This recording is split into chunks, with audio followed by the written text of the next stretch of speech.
Prime Minister Rama warned public administration employees they are being monitored by the platform of co-governance, with more than 10,000 complaints registered from citizens via this portal and 150 employees punished so far. Miners have taken to protest to ask for approval of the draft on their special status before threatening hunger strikes. Meanwhile, 2 trade unionists were escorted to the police over what was considered an illegal rally. Mayor of Tirana, Arian Valiai, accompanied by SP MP Blerina Julameti and singers Irma Libahova and Era Rusi, have offered Iftar for believers fasting in the Kombinat area.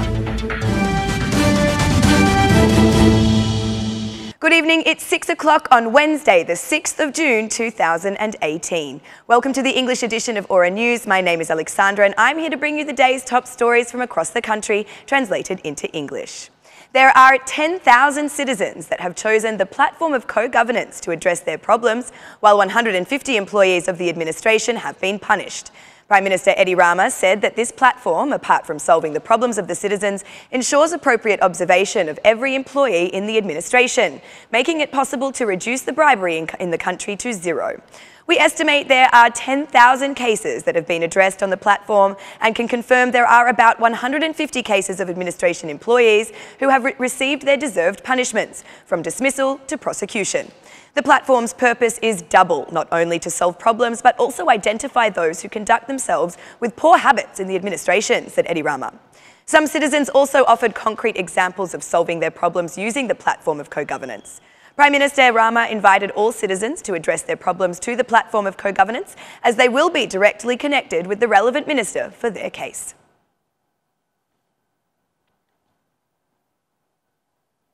Miners protested in front of the Prime Ministry to seek approval of their special status for governmental purposes. The draft for this was prepared by the Ministry of Infrastructure and Energy together with interest groups in 2017, but has not yet been fully enacted by the government, with arguments of major financial effects on the budget. Their proposals require the increase of the pension amount to 30,000 lek per month from the current offering of 16,000 lek. Priority is given in the draft to the individuals who retired before the year 2000. They also demand free periodical health checks twice a year, as well as a priority for social policies such as housing. In their protest, the miners submitted some additional claims. The police did not approve the request for permission to conduct the protest. Its organisers, unionists Tafkoletsi and Kol Nikola, were accompanied by officers of Police Station No. 1 on the grounds that they organised an illegal rally. The trade unions of miners and land employees are separate. Some of them joined in on this action, while others were called on Tuesday at 10 o'clock for an upcoming protest, where the miners have not ruled out the possibility of a hunger strike.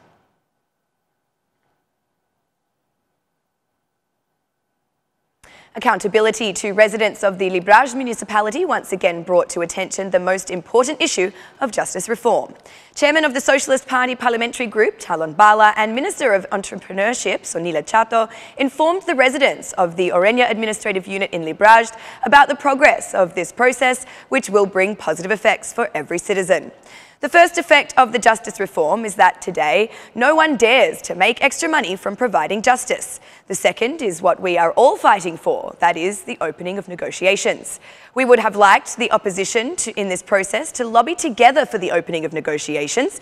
It would be better if the opposition cooperated with us to seek the opening of negotiations, because it is not just for the benefit of the Socialist Party, but for all Albanians, said Talon Bala. Minister Chato, in the same vein, emphasised the importance of opening negotiations and the great role that the justice reform has played in this regard.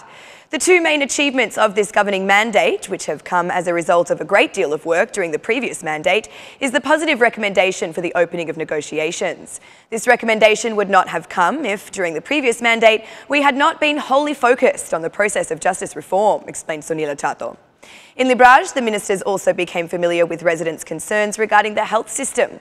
Bala stated that the concern was immediately passed to Minister Manastirliu and that a solution will be offered by tomorrow morning.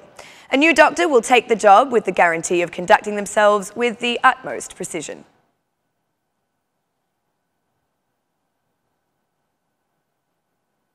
Albania is very much hoping for the European Union to decide to start talks on the former communist country's membership to the European Council in their meeting on 28 and 29 June. This will help to cement the transition to a market economy, the country's foreign minister said in an interview for the Japan News on Monday in Tokyo. The time has come for the EU to start negotiations with Albania for membership, Foreign Minister Ditmur Bushati said. In April, the European Commission, the EU's executive arm, recommended that leaders of 28 member states decide on the start of Albania and Macedonia's accession talks, based on both countries' progress with political and economic reforms. Bushati kicked off a 3-day visit to Japan on Sunday to promote bilateral relations between Albania and Japan and to meet with Foreign Minister Taro Kono, as well as the officials of the Japanese Business Federation. Regarding the EU's enlargement, Bushati welcomed the Commission's report in February, suggesting that Western Balkan countries, including Albania, could become EU members by 2025. We see it as a motivating factor to speed up reforms and to meet the conditions for membership, he said. The EU's renewed interest for the Balkans, despite the region's domestic disputes, is widely seen as an effort to counter the growing influence of Russia and China in the region. We have heard European leaders talking about the danger that the Western Balkans could be split or fall under the influence of others, added Bushati. Over the last 3 decades, Albania has undergone a radical transformation from one of the most isolated communist countries to a NATO member, though it is still one of the poorest countries in Europe with a per capita GDP of fewer than $4,000. Bushati emphasised Albania's commitment to liberal democracy by listing values such as human rights, separation of power and respect for national minorities. It is important for the EU to continue to be strong and united when facing Russia on issues that we do not share the same opinion, he said. The minister continues to keep a close watch on the positions taken by countries of the EU. We have not yet seen a clear EU strategy on how it will work with the Western Balkans, he said, calling the region a neglected garden by the EU. Tokyo showed its commitment to the region recently by announcing last January a cooperation initiative for the Western Balkans, aiming to foster dialogue, which can be seen as an attempt to combat massive infrastructure aid in the region by the Beijing side.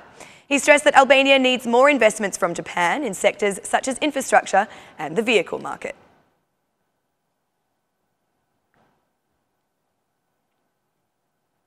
With Valbona as the crown of natural beauty and its inviting surrounding mountains, Tropoja has officially opened the summer tourist season.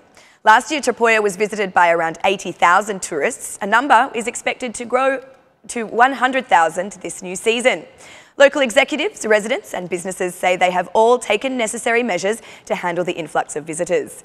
In tourist areas, accommodation capacities have been increased, while the main purpose remains to increase the quality of services to both attract tourists and ensure they depart satisfied. The ceremony brought together local leaders, elected members and numerous guests from both Kosovo and Albania. The activities ended with a concert featuring local songs, dancing in traditional Tropoja dress and, of course, a bountiful amount of local food.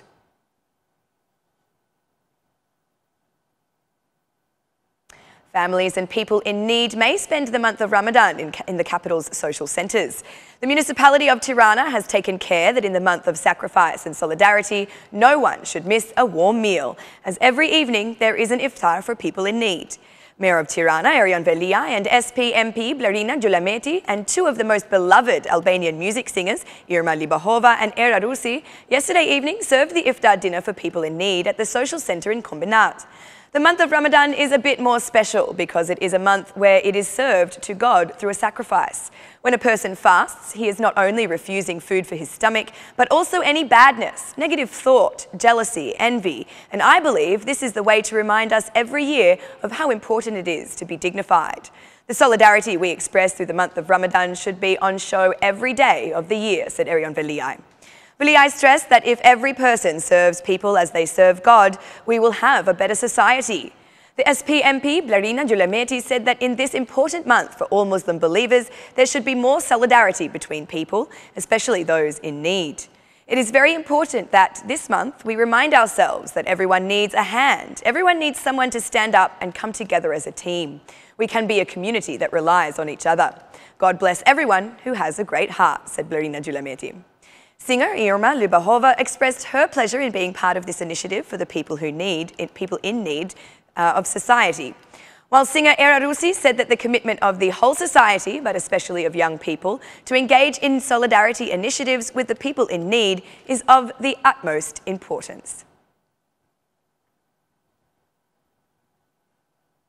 And that's the news across the country today. Thank you for watching our English edition this evening, and be sure to join me again every Monday to Saturday at 6 p.m. for the latest news from Albania. Once again, on behalf of Aura News, thank you and good night.